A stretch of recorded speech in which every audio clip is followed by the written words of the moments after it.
And Ibn Abbas said, and Shaykh then goes on to mention the quotation from Ibn Abbas, you read, هَذَا مِنْ عِنْدِي. Ibn Abbas says that this person intends, what it means is, that this is from me, meaning on account of my actions, and because of me. I am the one who acquired it, and I'm the one who became tired. I tired myself in trying to acquire this. So it's due to my effort. It's from me. And likewise, the saying of Allah subhanahu wa ta'ala that Shaykh al-Islam Muhammad bin Abdul Wahhab quoted, قال إنما أوتيته على علم عندي, and this is the statement of Korah, who is mentioned in the Quran, and the meaning of the ayah, that he said, verily it is due to knowledge that I have with me, meaning that I have all this wealth and possession. So Qatada said, Qatada explained, على علم مني بوجوه المقاصد, that meaning that this, I have acquired all this wealth on account of my knowledge of the various ways of earning and acquiring income.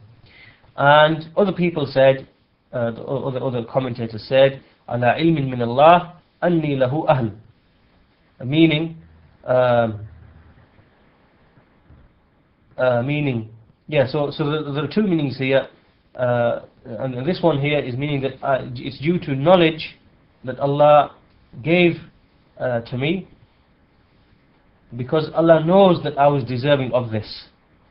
Right? So there are two different explanations here. Right? There are two different statements. The first one is when a person says that I acquired all this because of knowledge that I have of all of the ways of income, or all the ways of earning. This meaning here is, the meaning of this is that I'm a man, I'm a person who has knowledge of economics and of the different ways of earning and making a living and acquiring wealth. And this is just like what the people today say, like these economists, these people who are into business or whatever. They try to strive with each other and boast about their shrewdness regarding business or about economics or just earning in general, and they think that the wealth and all of these riches and so on and so forth that they acquire, it's specifically because of their own shrewdness and because of their specific knowledge and their expertise, right? So they ascribe this to their own shrewdness and expertise and knowledge, and they don't ascribe it to Allah, meaning as a favor that Allah bestows, right? So this is the meaning of the first part, like what Qatada said. Qatada said that this is due to me because of my knowledge of the various ways of earning and so on and so forth. And some others from the commentator said, due to knowledge that Allah gave to me because I was deserving of it. Right? So this is a second statement. And this means that Allah Allah gave me this wealth because He knew that I was deserving of this wealth. Right? Allah gave it to me because He knew that I was deserving of this wealth. And in reality, what He's trying to say, the fact that Allah gave it to me, there isn't any virtue or favor there, because I was deserving of it anyway. Right? Allah gave it to me because He knew I was deserving of it. So it's not like as if it's a favor from Allah, because I was deserving of it anyway, I deserved it. So these are two meanings. And then also there was a statement of Mujaddid who said, "Utituhu ala sharf," meaning that I was given it on account of my nobility and because I deserved it, meaning that Allah knows that I am a man who is noble, a lofty person who has position and status. So Allah gave me this because of my position. And again, really the meaning of the statement is it's like rejecting the favor of Allah subhanahu wa ta'ala. And then the scholar said that هذه الأقوال لا تنافي بينها, that there's no contradiction or opposition between them all, right? Because these two verses that were mentioned, they carry all of these different meanings, and there's no contradiction between them. They're just like different manifestations of the same thing, meaning it's a rejection of the favor of Allah, but it's different ways in which a person rejects the favor of Allah, right? So either a person, you might say that I earn this because it's because of my own action. Or he might say it's because of my own striving. Or he might say it's because of my knowledge, my speciality, my expertise in this area. Or he might say that I received it from Allah because Allah knows that I was deserving of it. Or he might say that I got this because of my position and status as an important person. Right? All of these different manifestations or these statements are in essence part of the same thing, rejecting the favour of Allah. And then Shaykhul Islam Muhammad bin Abdul Wahhab, rahimah-ullah, he then goes on to bring a hadith to explain, and this hadith is a lengthy hadith in which there is the story of three men, a man who was a leper, a man who was blind, and a man who was bald. So the Messenger sallallahu alaihi wasallam said that verily there were three from the Bani Israel. One was a leper, another one was bald, and the third one was blind.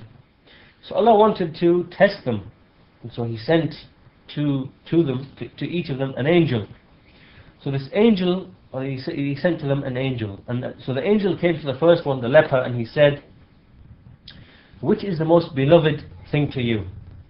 So he said, like a nice complexion, a beautiful complexion, and a good skin, like a nice coloured skin, and that Allah should remove from me this, that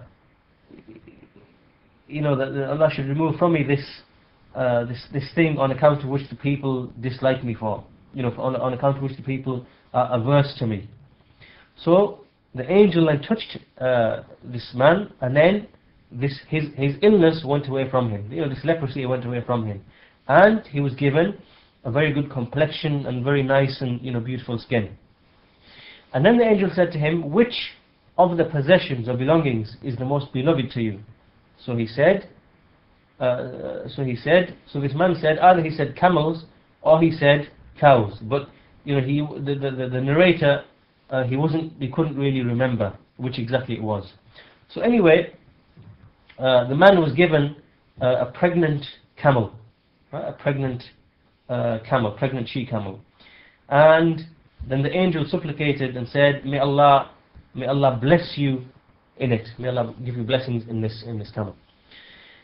Then this angel, he went to the bald man, and he said to the bald man, "Which is the most beloved thing to you?" He said, "Beautiful hair, and that Allah should, that this thing, this baldness should be removed from me because of the people, again they have a strong aversion to me on account of it."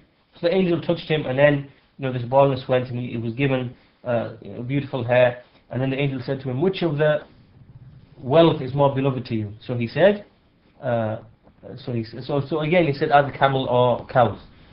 And then the hadith continues, he was given a pregnant cow, and the angel said, "May Allah bless you, may Allah bless you therein, may Allah bless you within it." And then he came to the blind person, and he said, which is the most beloved thing to you?" And he said that Allah returns my sight to me, and so so that I can then see amongst the people. So the angel touched him, and Allah returned his sight to him, and so he said, "Which of the wealth is more beloved to you?" And he said, "Sheep." So he was given a sheep,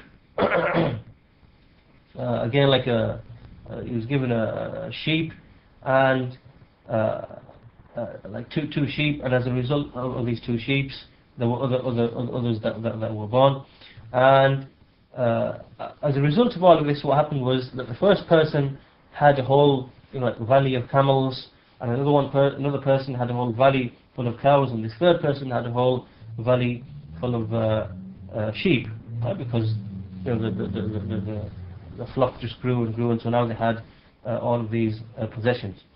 Then what happened is the same angel came first of all, so that was the same angel, and he came first of all to the leper, and he came in the form of, he came